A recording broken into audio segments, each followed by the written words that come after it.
Ô figue que tu es belle, délicate, subtile, délicieuse et en plus exceptionnelle sur le plan nutritionnel.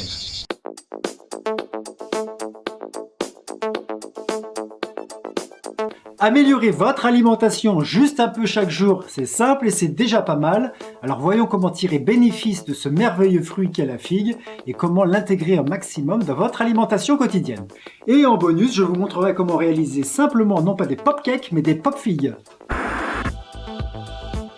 Il existe environ 750 variétés de figues dont la couleur varie du vert pâle au noir profond en passant par les violets et les bicolores. Les plus populaires en France sont la figue Soliès, la dauphine, dite boule d'or, la noire caronde et la noire de Boursart. Pour choisir une bonne figue, préférez la charnue, molle, avec un pédoncule dur. Attention de la choisir à point car, contrairement à d'autres fruits, la figue, une fois cueillie, ne mûrit plus. Vous pouvez les conserver environ 4 jours à l'air libre, voire 8 jours au réfrigérateur. Mais attention surtout de ne pas les rincer avant de les conserver, elles se gorgeraient d'eau et moisiraient beaucoup plus vite. Ces parfums délicats et subtils permettent un grand nombre de compositions, cuites, crues, salées, sucrées, salées-sucrées. En entrée, cuites ou crues, les figues se marient très bien avec les charcuteries, les jambons crus, les foie gras, etc. Et les fromages, le Saint-Marcellin, le chèvre, le brebis, etc. En entrée, vous pouvez aussi préparer des petites figues farcies. Pour cela, vous retirez la chair de votre figue, vous mélangez avec des pignons de pain hachés, des herbes, du vinaigre balsamique et vous refarcissez votre figue. Et enfin, la figue fera des merveilles dans toutes vos salades composées ou associées tout simplement à une crudité. Mais vous pouvez aussi associer la figue à vos plats principaux.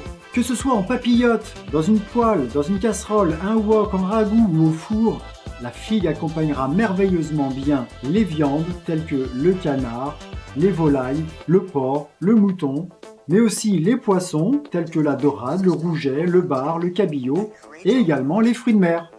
Pensez également aux figues dans vos préparations. Elle accompagnera merveilleusement bien une ratatouille, du riz, des pâtes. Et bien évidemment, la figue fait merveille dans les desserts. Nature, en salade de fruits, associée à un produit laitier, voire exceptionnellement avec de la glace vanille ou de la glace au nougat. Vous pouvez aussi pocher vos figues dans un sirop léger de thé sucré.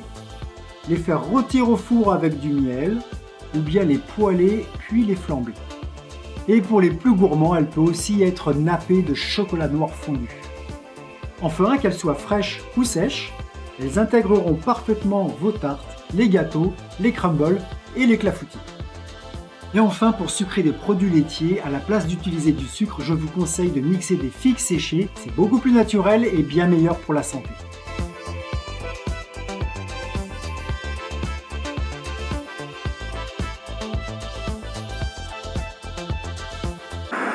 Et pourquoi la figue est bonne pour vous? Parce qu'elle est bourrée de fibres solubles et insolubles et vous apporte un maximum d'antioxydants de la famille des caroténoïdes et des flavonoïdes, principalement la petite figue noire fraîche. De plus, la figue est une très bonne source de potassium et de calcium. Dans certains pays, on lui attribue même des vertus thérapeutiques miraculeuses. Voilà, maintenant vous savez quoi faire pour un peu mieux manger. Si vous souhaitez mes conseils sur un sujet particulier, notez-le dans un commentaire ci-dessous. Je me ferai un plaisir de vous répondre et on verra si on peut en faire une vidéo. En attendant, prenez soin de votre alimentation.